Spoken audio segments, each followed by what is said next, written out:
Okay, so Marissa is asking, can I use my own example? Yes. So, how does my story start? So my story starts with how I was in corporate, big shot, successful, every 2 years a promotion, the head of a big department. I was going to the director level and I was like doing it, like I was crushing it. Really, really, really good, really successful. And at the same time, although I thought I'm successful, like awesome job, lots of money, lots of goodies, freedom, bonuses, all that jazz, I think I was on the brink of burnout. And one day I went to the I Can Do It conference in Toronto, where I was volunteering, actually. I was volunteering at the time. And they assigned me to this room, to this lady who I never heard of before. I actually was a bit annoyed because I wanted to be with one other author that I really, really love, but they assigned me to this room, Denise Lynn, and she was doing past life regression. And I've never heard of past life regression before. I haven't heard about her, so I wasn't caring that much. I was just doing my job, and I was to check the tickets at the door. That was my job. I had no plans to do anything else. So as she started her session, and another weird thing, she wanted everybody out, including the volunteers, because she wanted to bless every chair. And at that time I said, okay, cool, lady, bless every chair. And guess what? Now I'm doing it at every workshop, every retreat I have. I go around and bless every chair. So just to tell you how one can come to different conclusions as they understand more things. So she started the meditation, and for some reason, I think Spirit had it. It drew me in, it drew me into the meditative state. So I pulled a chair and I sat there by the door, and she was leading us into a past life. And in this past life, she was leading the past life regression. I saw myself as a warrior, with sword and on a horse, and really determined and really feisty and fighting and this. So I was fighting in this war. And at one time she says, now you look around you and see who you recognize, because maybe people from this life were with you in the past life. And when I looked around, there was nobody. Everybody was dead, including the people who I loved.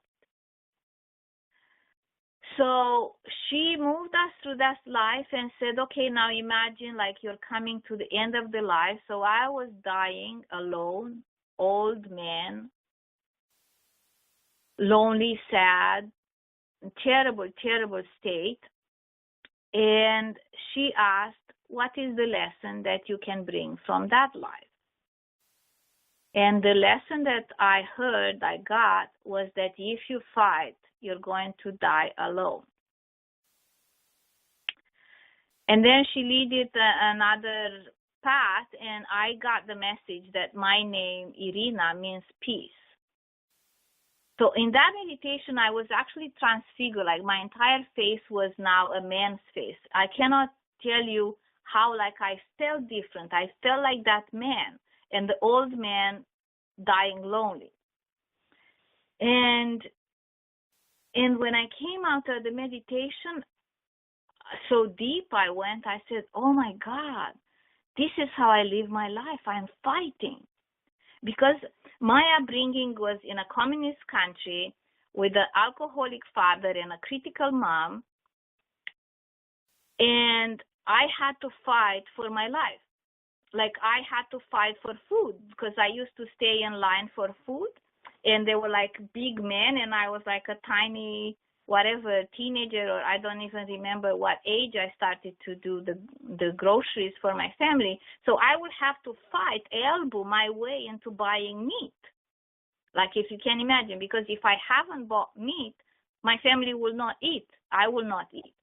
So I developed this feistiness and fight, and in my corporate, I would fight for the training budget, and I would fight for the project, and I would fight with another manager for taking my staff, and I would fight and fight and fight and fight. So through that meditation, I realized that I am not authentic. I am not who I am meant to be. I am completely a different person. So I had to look at myself and say, holy smoly, how could I have become this fighter that is so disconnected from emotions, from life in general, from fun, from joy? Everything to me was about winning. I am an achiever too, so that was like, it's even harder for me. So I said, okay, I have to start looking at myself and who I am and what am I here to do, because this is not working, and the burnout was speaking for itself. So then I started, like, coaching and personal transformation was for me always of interest. Like, even as a teenager, I will buy psychology magazines, and I will read. I don't know why I went to engineering, but psychology was not something available to me when I was to go on that route. So as I started to do the coaching, for me, I realized that this is what I want to do. So I left corporate, and I say, hey, I'm opening my business, going to do and be a coach. And then when I got into my business, my mojo went down. Why? Because I had to look at the loss of identity. I had to look at another way of being. And I had to also look about eating, because I didn't have other income. I had to make my own income.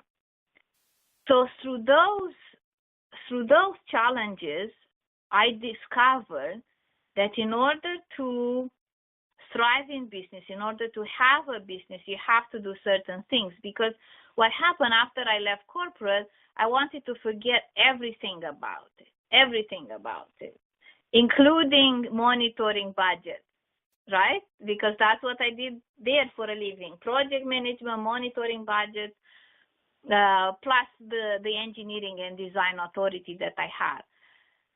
So I wanted to forget everything to be free, so-called free. And I saw that my business is not quite working.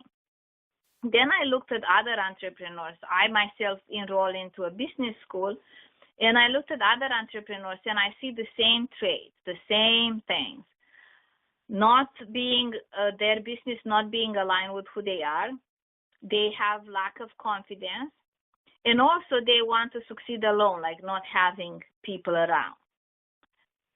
So I learned what it takes to run a business. And also I realized that all the skills that I had in corporate, like project monitoring, budget monitoring, I have to implement them in my business.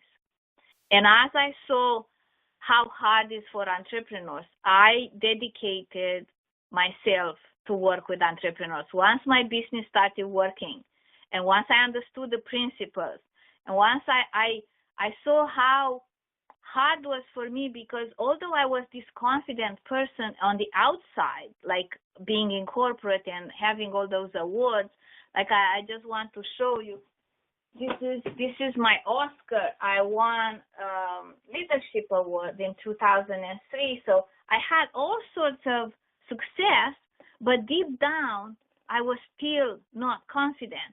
And that only came into my business.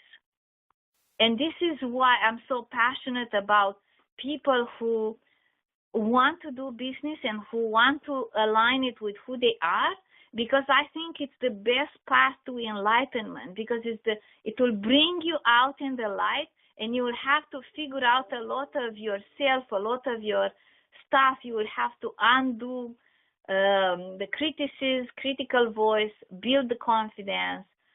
And this is why I'm so passionate, and this is why I invite anybody who wants to grow their business while they are aligned with their purpose, the business for the purpose, not with the intent to make money. That's why I don't quite work with multi-level marketing and that big crowd because I feel they come from another place.